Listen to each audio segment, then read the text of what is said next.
Let's talk about something that stirs a lot of debate, the 401k. You've probably heard of people, financial experts, even your friends saying things like the 401k is a scam or it's just a way to keep you working forever. You may have even wondered yourself, is this thing really worth it? After all, everyone seems to have an opinion about it. I was asked this question by a recent graduate. They want to know, with all the negativity about 401ks, should they really invest in this investment vehicle? So I posted this question and there were interesting comments on both sides. But what this post really shows is how split and how divided people really are about 401ks. Now, don't get me wrong. The 401ks aren't perfect, and I'll be the first to tell you that they're not the ultimate retirement solution. But why all the hate? A lot of it is misguided, at least in my opinion. People love to point fingers on the 401k like this comment. What they're really saying is that I prefer to invest in real estate or life insurance or annuities. That's why I'm going to hate on your 401k. Today, I'm going to unpack why the 401ks get so much hate, and more importantly, why the hate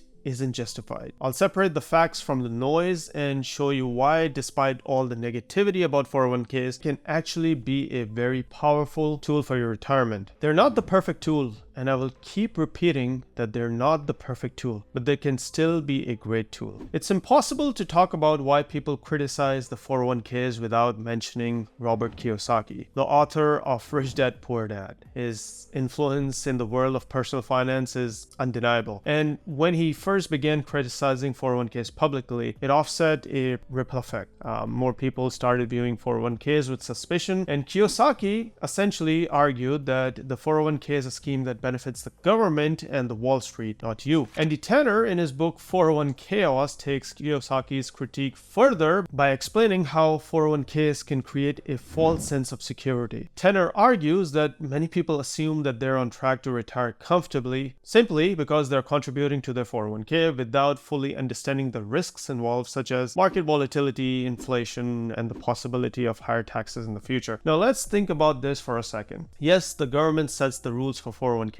Yes, the Wall Street benefits from the trillions of dollars that are invested in these accounts. But guess what? The same is true for most financial products. Whether you're investing in real estate, whole life insurance, your annuities, you are essentially playing by the government's rules. Every financial product is regulated to some extent, and every financial institution profits from these services that they provide. So to single out the 401k as some kind of evil plot is a bit dishonest. In response to Andy Tanner's argument that people often underestimate market volatility, inflation, and the potential of higher taxes, I would argue that people are far more informed about the risks today than they were a decade ago. While Tanner and Kiyosaki raise a valid concern, they only present one perspective. The real question isn't whether the 401k is bad, it's whether you know how to use it properly. Yes, the Wall Street benefits from your 401k accounts, but your insurance company also benefits from that life insurance that you so dearly love. Then one of the most common criticism about the 401k is that you're handing control of your money over to the government because you can't access it until you're 59 and a half without paying penalties. It feels like you're locked out of your own savings. You can hate the government all you want.